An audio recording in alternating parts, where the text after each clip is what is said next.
2020 was a whirlwind of change, some of it welcome, and a whole lot of it not. On Netflix, stories made in the before times helped us unite around the familiar. From Tiger King to All the Boys I've Loved Before 2, Netflix's 2020 catalog gave us a lot to love. To celebrate that victory, we've highlighted all the movies and shows that made our queues brighter in 2020 in no particular order. Enjoy them for the first, second, or 20th time. Trust us, we get it. Happy streaming! Created by Mindy Kaling and Lang Fisher, this smart yet sweet coming-of-age story is easily the most fulfilling watch of our Netflix year so far. Lead, Maitreyi Ramakrishnan, will steal your heart as Debbie, a high school sophomore reeling from the recent loss of her father, but with big plans for a future as vibrant and fearless as she is. Culturally important as it is authentic, Never Have I Ever serves not only as a critical step for on-screen representation, but as a frontrunner in the race for the best Netflix series of the year.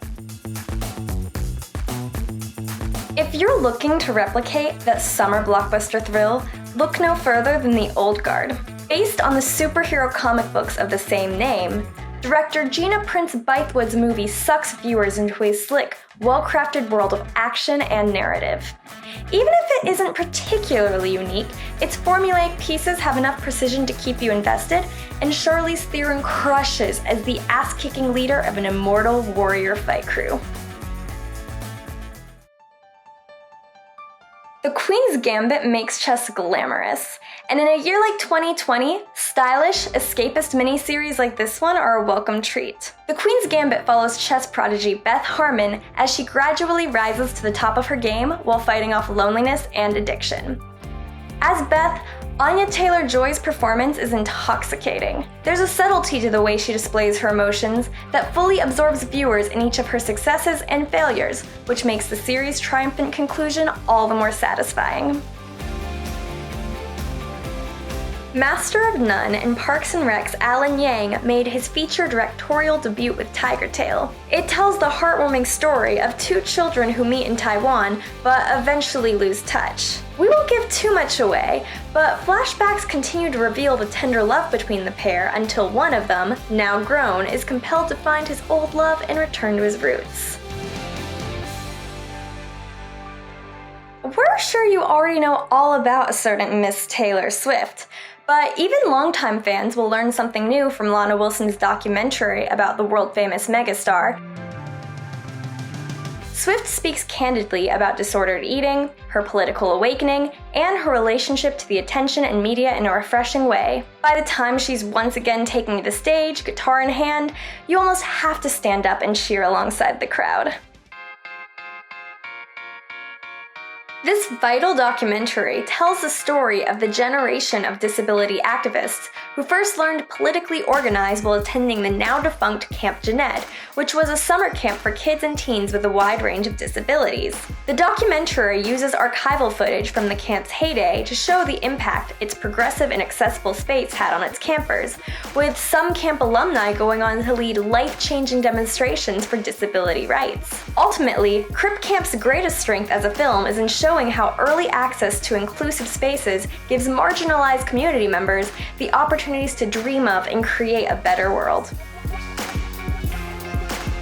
Director Remy Weeks' feature-length debut is a chilling reflection on survivor's guilt and xenophobia, centering on the story of a refugee couple seeking asylum in Britain. They just fled South Sudan with their daughter, who didn't survive the journey, and now they're assigned to live in a haunted house while facing deportation and trying to blend into their surroundings. Genuinely scary and exquisitely felt, His House delivers an engrossing slow-burn personal drama through the lens of traditional cinematic scores.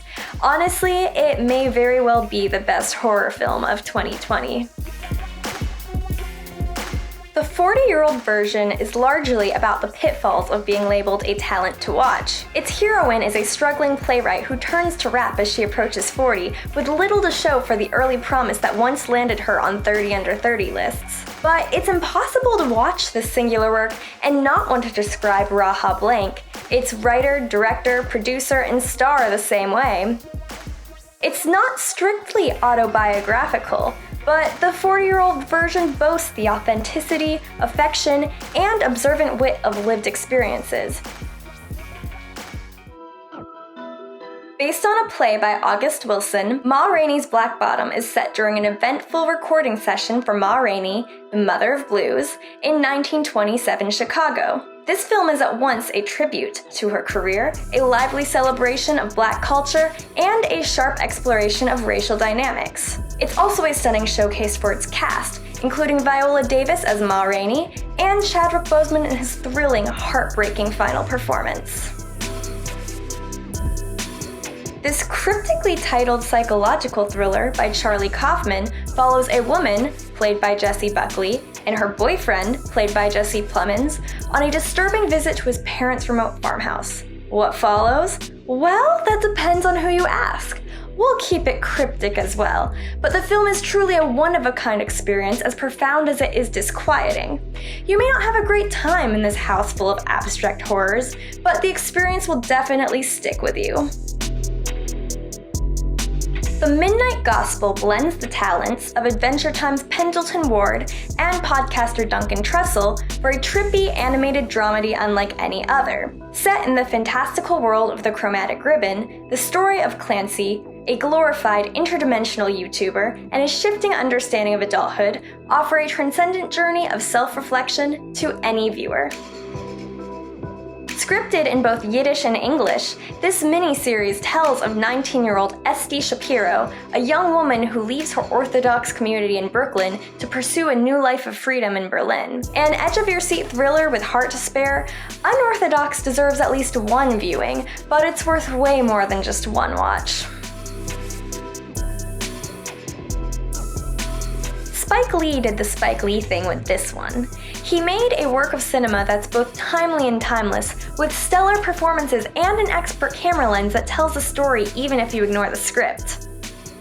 The film follows 4 Black Vietnam vets as they return to the former war zone in search of their dead squad leader's remains, and the millions in CIA gold they plundered and buried before their tour ended. It all culminates in a powerful finale that's not so strangely resonant with our own moment in history.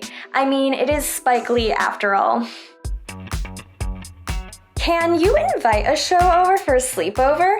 Because that's all we wanted to do while watching The Babysitter's Club, based on the beloved book series and updated for today's 12-year-olds and their parents. Season 1 follows the storylines in the first handful of books, starting their club, dealing with parent drama, figuring out who you are, and the cast of newcomers all shine.